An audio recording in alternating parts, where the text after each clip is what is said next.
Hey there, I'm so pumped to tell you about an amazing new community I've launched called Grief to Growth Circle Community.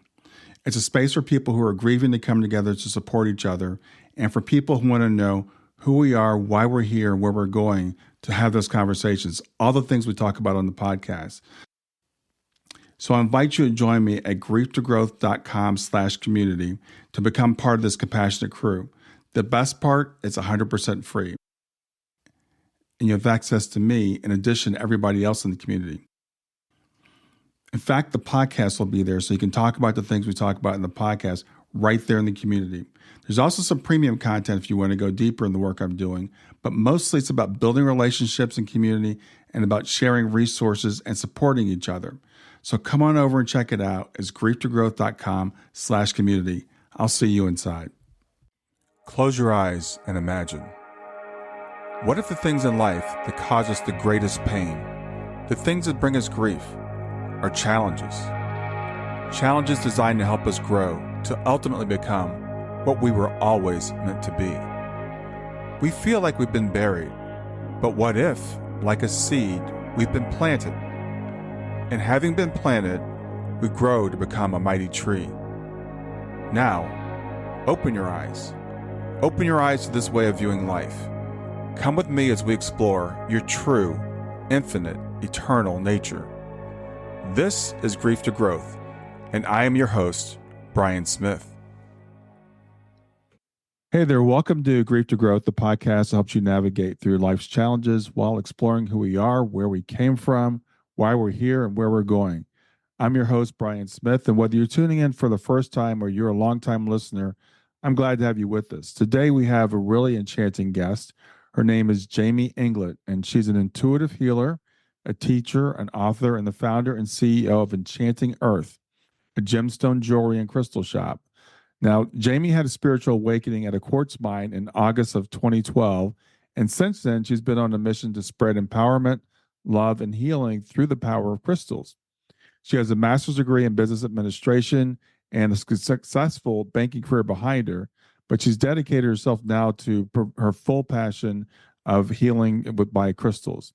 So in this episode, we're going to explore the fascinating world of crystal healing and manifestation. And she'll share insights on how crystal healing works on a scientific level, how crystals can help you awaken your intuitive abilities and empower you to heal and manifest your dream life. We'll also discuss the importance of purchasing crystals from a trusted and educated source and address some common misconceptions about crystal healing. So let's welcome to Grief to Growth, Jamie Inglett. Thank you so much for having me. Yeah, it's really great to have you here. I like to start, you said you had, a spiritually transforming experience at a quartz mine. That sounds really interesting. So why don't we start there? Yeah, so I've always been attracted and loved crystals, but as I got older, I kind of got distracted and just went on with life. And then in my early 20s, my parents helped me reconnect with my childhood love of crystals. And we went on this quartz mining vacation with my family, my husband and my son, and then my parents and my brother. And it was a beautiful experience. So we got to go into different quartz mines in the area. If you've not been to Mount Ida area in Arkansas, it's a beautiful experience. You can go into a quartz mine and you just kind of pay an entry fee, and then you can mine as many pieces as you want. And it's just such a fun experience to go in there. And when I walked in, everything was like glistening, and it really just started activating things within me. And I didn't really understand what was going on, but I was so drawn to it. And it was just the most transformative experience of my life. And it really kind of like changed the trajectory for me. Yeah. So you said you had a love for crystals even when you were a child, though. Yeah, I got my first gemstone set from my grandparents. They would go on different trips around the country and come back with like a rose quartz from South Dakota or some like gold. And it was just really cool. Yeah. Experience. I always liked to play.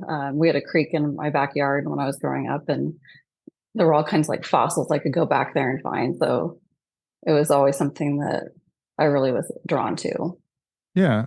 Well, for a lot of us, I mean, we look at crystals and they look pretty, but there's something beyond that. So tell us scientifically how crystals, how do they work? How do they help? Yeah, so crystals have a perfect and repeating atomic structure, that gives them a very steady vibration known as the dominant oscillatory rate.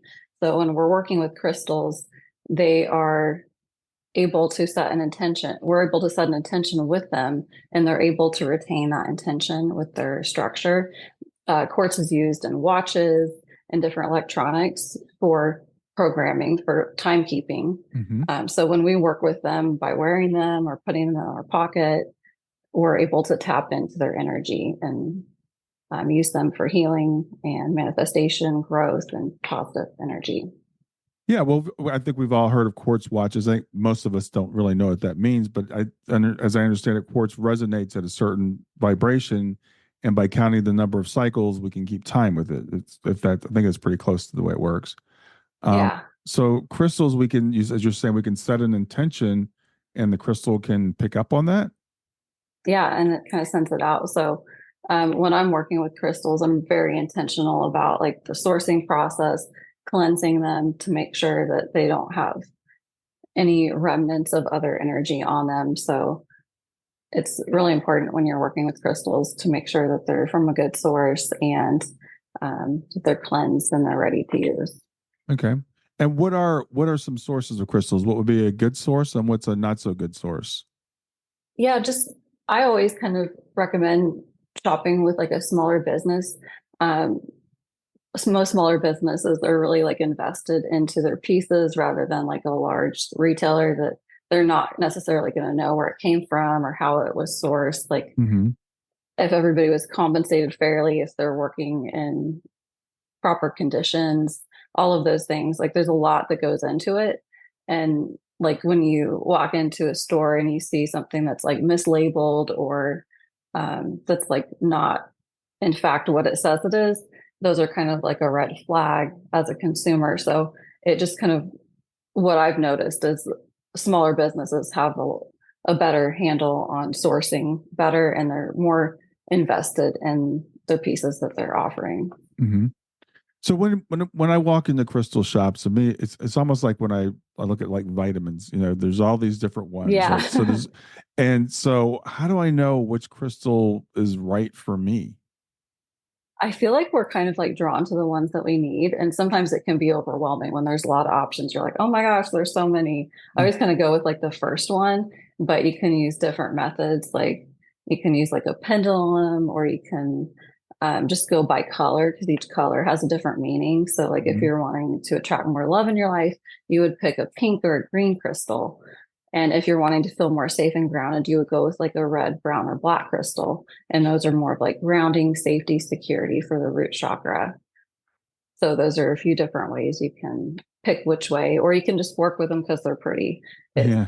it any reason is great. Yeah, well, I know because like I said, you walk into the shops and you got the little card there that says, okay, this Yeah. is amethyst, and this is good for this, and this is good for, and they all sound good, right? We want all these things. Yeah. So it's okay just to go by color or by intuition. Yeah, for sure. Or if amethyst is great for protection, intuition. That's a great option to go with. And so how do we? So I go to a shop and I get a crystal, and so then what do I do with it? Yeah, so well, when you get it home, I always like want to cleanse the crystal first, and you can put it out for just a few minutes in the sunlight or moonlight, or just even like water will work for most of them. Some of them will disintegrate in water, so water is like not typically my go-to, but the easiest method if you bring a crystal into your home and you want to cleanse it, you can use sound, like you can use like a sound bowl if you have one, or you can even just close your eyes and visualize when you open them a white bubble of light surrounding the stone Hmm. and then it will be cleansed. So it doesn't have to be complicated or hard. It can be really easy. And then once you've done that, then you just need to know what intention you have for that piece. So if it's like a rose quartz and I want to attract more love, I would just sit with the crystal for a few minutes and think about what I'm wanting to do with this piece. I want to attract love. I want to send love out to the world and promote peace. Hmm. I would just reflect on that for a few minutes and then it's good to go. Okay. And then do I set it in my environment? Is it something that I do like every day that or how do I actually interact with it like an ongoing basis? Yeah, so it's nice to keep it in your energy field. So, like on your body or close by you. If Hmm. you want to put it on your desk, that's great too. You don't have to do the cleansing and intention setting process every time you're working with the crystal. Hmm. Um, you might want to cleanse it if, someone comes into your space and they're having a bad day and they're just kind of going off. You want to do a cleansing afterwards because it'll kind of soak up that energy. So, that's something I do recommend, but Okay. you don't have to like reset an intention every single day for it to manifest your intention. Okay. And so that's a crystal if I'm just buying a piece of crystal. But what about crystal jewelry? How would I use that? Yeah, so I would work with it the same way. When you bring it in, you're going to cleanse it and you're going to set the intention with it. And Hmm. then jewelry is actually my favorite um, form of crystal to work with because you can put it on yourself and then you've got that reminder and you've got that energy in your field that you're able to feel it. And then you can play with it, you can look at it, and it will inspire you. Hmm. And it's a beautiful way to work with crystals. Yeah, it sounds like it's really interesting. So Convenient. yeah, are there crystals? I mean, I know they're formed in the earth and stuff, but it sounds like they have almost like a living type of thing, or they can understand our intentions and they can reflect it back to us. Any ideas on how that works? Stay with us. We'll be right back. Hey there, I'm testing out a new feature. I'd love to get your feedback on it. It's called Fan Mail, and you can send me a message right from the show notes of the podcast. So look for the link that says send me a text. You can ask a question for a future podcast. You can suggest a guest or just give me any feedback you want.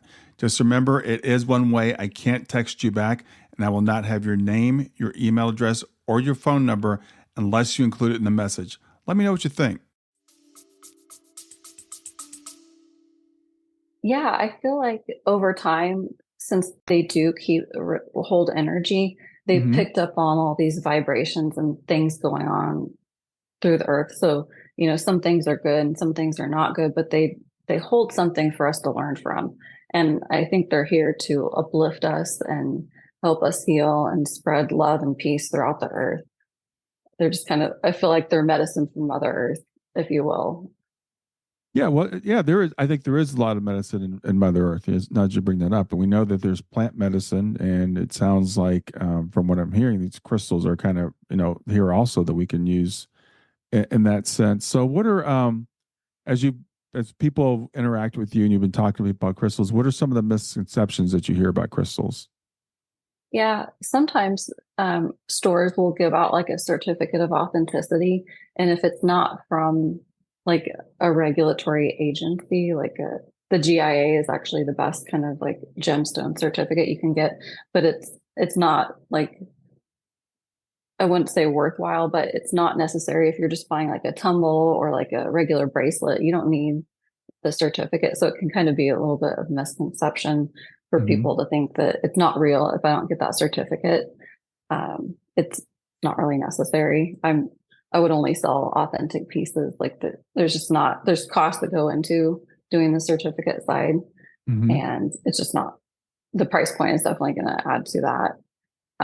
And then just if a crystal seller doesn't know where a crystal comes from, that's going to be like a red flag um, to not know the country of origin. And Okay, yeah. yeah, So when people, if I mean, I know there are crystal shops, and I guess, and I haven't been in many, so please forgive my ignorance. But am I looking for a jewelry shop, or am I looking for a crystal shop, or how do I go about finding a place to purchase crystal jewelry or crystals? yeah, you can probably like search online and see what is close to you. I think a lot of crystal shops are going to have jewelry. So it just kind of depends on whether you would prefer to have jewelry or if you'd rather have a tangible crystal.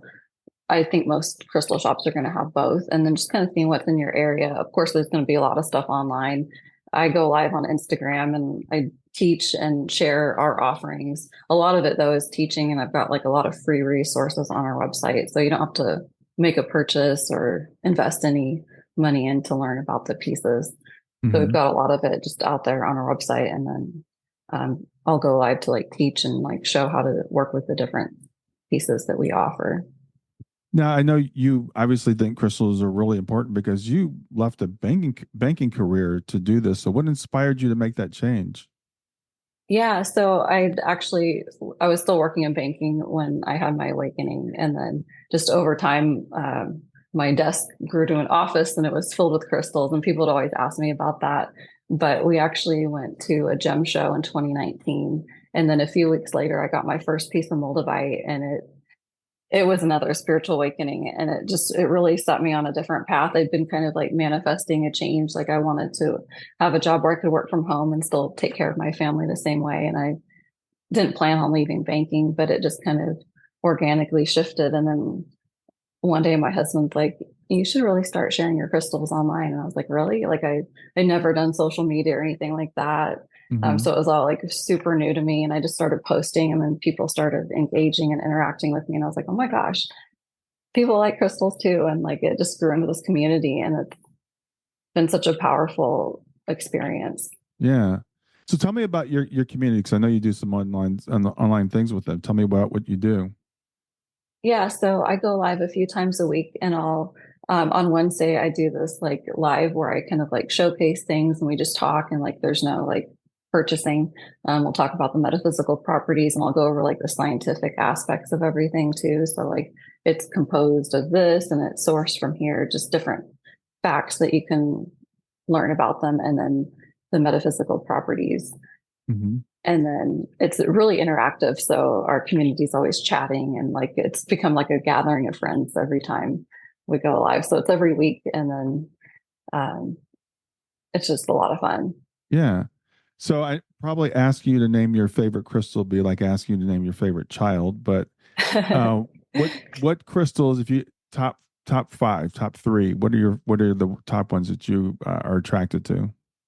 Yeah, moldavite has to be up there just for how it's changed my life specifically. I love amethyst, rose quartz, all of the basic crystals. I also like rhodochrosite and Larimar, some of my top favorites, Okay. but I could list them all. Yeah. They're all beautiful. Yeah. And so about pricing on crystals. I mean, if I spend a lot of money, am I getting a more powerful crystal or a better crystal, or how does that work? Not necessarily. Price does become a factor when we're looking at rarity and quality. So Hmm. it does play a factor, but I have seen things online that are very, very expensive price point, and they might be fake. They might be treated and not disclosed.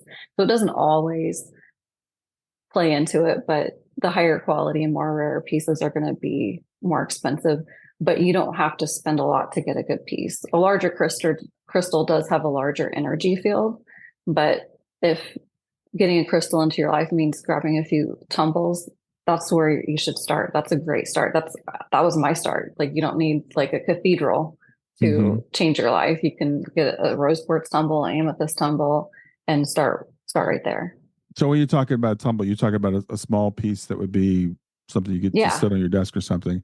And I know I've for seen sure. people with amethysts that are like 4 feet tall. Um, Yeah.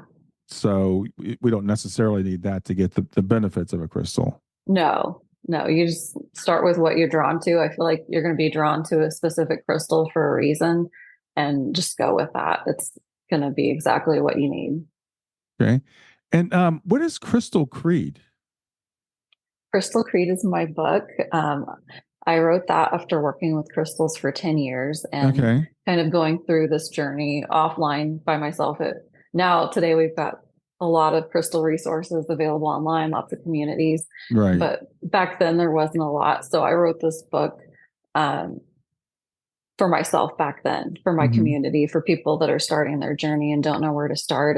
It takes you through every single step from how they're formed, the chakras, how to use them in meditation, and then also the crystal properties. Okay. Okay. Um, so I know a lot of people were thinking about manifestation. We're thinking about setting intentions and things like that. So that's become a language that everybody's kind of gotten used to. Yeah. How does crystals how would crystals play into that? Yeah. Crystals are the way I look at them. When you bring them into your energy field, they're going to help raise like your frequency, your energy, your vibration, and it's going to put you at a match for different experiences, different people, different things are going to be drawn to you because you're working with this new energy. And I've had nothing but beautiful experiences with working with crystals. I used to suffer from like night terrors and just all of these things that everybody else probably goes through too. But crystals really, they bring protection, they bring good energy. So I'm thinking about my living space because you mentioned night terrors. So do you have crystals in your bedroom for that, and different crystals in your office for different things, or do you? I know you said you like the jewelry because you can carry that with you. So what are some other places that people might put their crystals? Yeah, I love to put black tourmaline at the front door. That's a great way to cleanse and purify and also protect your space. Putting it in your entryway and like at your home entry points, putting protective crystals in your bedroom if that's an issue that you have. Filling it with things like amethyst, tourmaline. I have some what's called blue scheelite. It's really soothing and calming. I have that on my bedside. I haven't had night terrors for years and years. Like it's been a long time since I started working with crystals. I've really just completely transformed everything about how my life was before. Yeah, yeah. So we can put them in various places for different things. And do you cover some of that in your book, or can I learn more about that in your community? Yeah, absolutely. Both places on my site, on Instagram, and then in the book we have a chapter on feng shui, so you can kind of like map out where you want to put certain pieces to bring good energy. Like putting different crystals in your dining room are going to help with digestion and just promote harmony as you're eating with your family and things like that. Wow. Okay. So where can people find out more about you, about what you do? You mentioned your book. So where can we get your book? You can get my book on my website, enchanting-earth.com. You can get it on Amazon, Barnes and Nobles, and obooks.com. Okay. And you said you also have an Instagram. So is that Enchanting Earth also? Yeah, Enchanting Earth Co. on Instagram. I think TikTok and Facebook too. Okay. But Awesome. Instagram is where our community, where we go live. I don't do lives on the other platforms right now. Okay. Awesome. Is there anything that I should have asked you about crystals or about how to use them or anything that you'd like to share with the audience? I don't believe there's a right or wrong way to work with crystals. So if you're feeling drawn to a certain crystal for a certain reason, or you want to work with it in a certain way, and maybe that's not the way that I've said on my book or on my website, or you ask me a question and it doesn't like resonate, just go with what feels right for you. It should be fun and enjoyable experience, and they're truly magic in your life. So Yeah, that's just follow your intuition. yeah. Well, it's funny. It's really interesting we're saying that because I've been working on following my intuition more, and I've been advising my clients to follow it. So I think a lot of times we're like, okay, what's the right, like I was saying to you earlier, what's the right thing for me? And when I get it, how do I work with it? And we want to, I guess maybe over intellectualize it. So maybe For we should sure. just trust ourselves a little bit more and see which ones we're attracted to. Yeah, even if it's just because it looks cool, go with it. I think they all look cool. Yeah. They're all unique and beautiful. Yeah.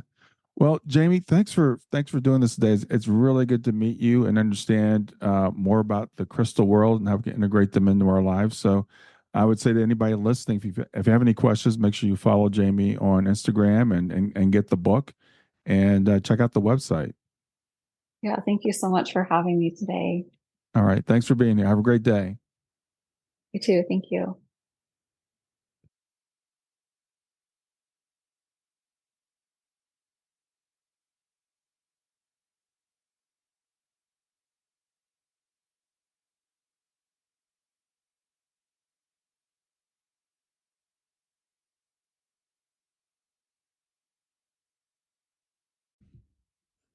Hey there, if you liked this episode, come on over and talk about it. Let me know what you liked. If you didn't like this episode, come on over and talk about it. Let me know what you didn't like. Go to growth.com/community and look for Talk About the Podcast. I'll see you there.